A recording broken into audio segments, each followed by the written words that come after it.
రైతు సమస్యలపై సీఎం రేవంత్ రెడ్డి నియోజకవర్గం కొడంగల్లో బీఆర్ఎస్ రైతు మహాధర్నా నిర్వహించనుంది. ఈ నెల 10న కొడంగల్ నియోజకవర్గంలోని కోస్గిలో రైతు మహాధర్నా నిర్వహించనున్నారు. ఈ రైతు మహాధర్నాకు మాజీ మంత్రి కేటీఆర్ హాజరు కానున్నారు.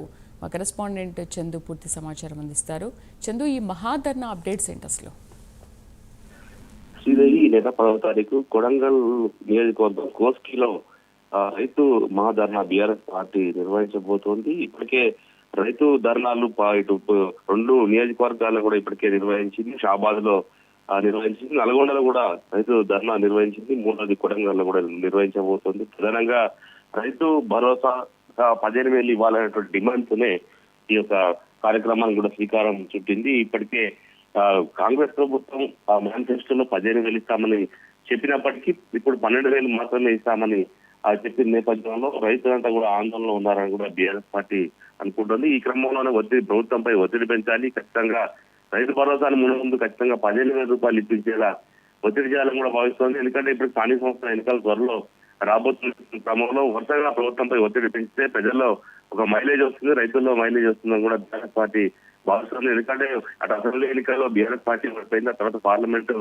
ఎన్నికల్లో కూడా ఓడిపోయిన నేపథ్యంలో ఈసారి స్థానిక సంస్థల ఎన్నికల్లో మెజారిటీ గ్రామ పంచాయతీలు కైవసం చేసుకోవాలని కూడా బీఆర్ఎస్ భావిస్తోంది. ఇక్కడ ఒకవైపు అధికారంలో కాంగ్రెస్ పార్టీ ఉన్నప్పటికీ ఇప్పుడు కాంగ్రెస్ పార్టీపై వ్యతిరేకత బాగా వచ్చిందని చెప్పి కూడా బీఆర్ఎస్ పార్టీ ముఖ్య నేతలు భావిస్తా ఉన్నారు. ఈ క్రమంలో వరుసగా ఇలాంటి ధర్నాలు, అదేవిధంగా సభలు నిర్వహించి ప్రజల్లో చైతన్యం తీసుకురావాలి, ప్రభుత్వంపై ఒత్తిడి తీసుకురావాలని చెప్పి కూడా భావిస్తున్న క్రమంలోనే కొడంగల్ నియోజకవర్గం సీఎం సొంత నియోజకవర్గంలోనే భారీగా ధర్నా నిర్వహించాలి, పెద్ద ఎత్తున సమీకరించాలని కూడా ఇప్పటికే మాజీ ఎమ్మెల్యే నరేందర్ రెడ్డికి కూడా పార్టీ వర్కింగ్ ప్రెసిడెంట్ కేటీఆర్ కూడా ఆదేశాలు ఇచ్చారు. ఎందుకంటే ఇప్పటికే కొడంగల్ నియోజకవర్గం లగచర్లలో రైతుల ఇష్యూ కూడా పెద్ద ఎత్తున ప్రచారం జరిగింది. పెద్ద ఎత్తున రైతులపై కేసులు నమోదైన క్రమంలో అప్పటికే బీఆర్ఎస్ పార్టీ లగచర్ల అంశంపై కూడా పెద్ద ఎత్తున పోరాటం చేసింది. ఈ క్రమంలోనే ఈసారి రైతు ధర్నాను కొడంగల్ నియోజకవర్గంలో పెడితే ఇంకా ప్రజల్లో సీఎం నియోజకవర్గంలో భారీగా జన సమీకరణ చేసి ధర్నా నిర్వహిస్తే రాష్ట్రం అంతా ప్రభావం ఉంటుందని కూడా బీఆర్ఎస్ పార్టీ భావిస్తున్న క్రమంలోనే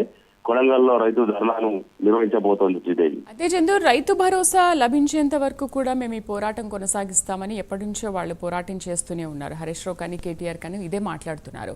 అయితే ప్రస్తుతానికి బీఆర్ఎస్ కు ప్రజల్లో ఎటువంటి ఆదరణ ఉంది? ఎస్పెషల్లీ ఇప్పుడు సీఎం నియోజకవర్గంలో ఎలా ఉంది? ప్రధానంగా చూసినట్టయితే లగచర్ల ఇష్యూల మాత్రం కొంత ప్రభుత్వానికి కాంగ్రెస్ పార్టీ కొంత డ్యామేజ్ అయినట్టు చెప్పవచ్చు. ఎందుకంటే కొడంగల్ లగచర్ల ఇష్యూ భూములు సేకరించాలంటే ముందుగా ప్రజల్ని ఒప్పించి మెప్పించి భూములు సేకరించాలి, కానీ అక్కడ జరిగినటువంటి ఇష్యూ అది కాదు. అక్కడ జిల్లా కలెక్టర్ పై అక్కడ ఉన్నటువంటి రైతులు తిరగబడ్డారు. ప్రజాభిప్రాయ సేకరణకు వెళ్ళినప్పుడు ఈ క్రమంలో వారిపై ప్రభుత్వం కేసులు నమోదు చేసింది. కొంతమంది చెర్లపల్లి జైలు కావచ్చు, అదేవిధంగా సంగారెడ్డి జైల్లో రైతులు వేసింది. అయితే ముఖ్యంగా ప్రభుత్వం రైతులకు బేడీ వేసి తీసుకువెళ్లేటువంటి అంశాన్ని బీఆర్ఎస్ పార్టీ పెద్దగా ప్రొజెక్ట్ చేసింది. ఈ క్రమంలో కొంత ప్రభుత్వంపై వ్యతిరేకత కనిపించింది. ఈ క్రమంలోనే కొడంగల్ సీఎం సొంత నియోజకవర్గంలో ఇలా ఉంటే రాష్ట్ర వ్యాప్తంగా కూడా చాలా నియోజకవర్గాలు ఇదే పరిస్థితి ఉన్నటువంటి అంశాన్ని ఇప్పటికే ప్రజల్లోకి బలంగా తీసుకెళ్లే ప్రయత్నం బీఆర్ఎస్ పార్టీ చేస్తా ఉంది. ఇప్పుడు స్థానిక సంస్థల ఎన్నికల్లో ఈ అంశాలన్నింటి కనుక గ్రౌండ్ లెవెల్లో తీసుకెళ్లగలిగితే ఖచ్చితంగా మంచి ఫలితాలు వస్తాయని కూడా బీఆర్ఎస్ పార్టీ భావిస్తున్న క్రమంలో తాజాగా ఫామ్ హౌస్ లో ఎర్రవెల్లి వ్యవసాయ క్షేత్రంలో కేసీఆర్ కూడా మాట్లాడారు.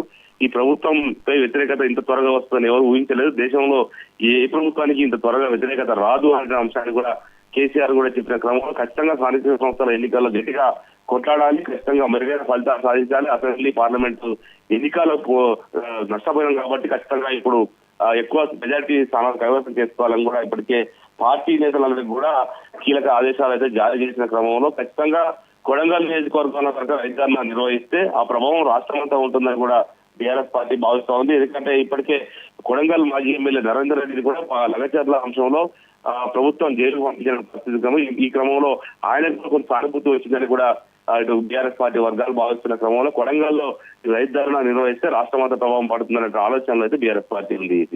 Right Chandu, thank you.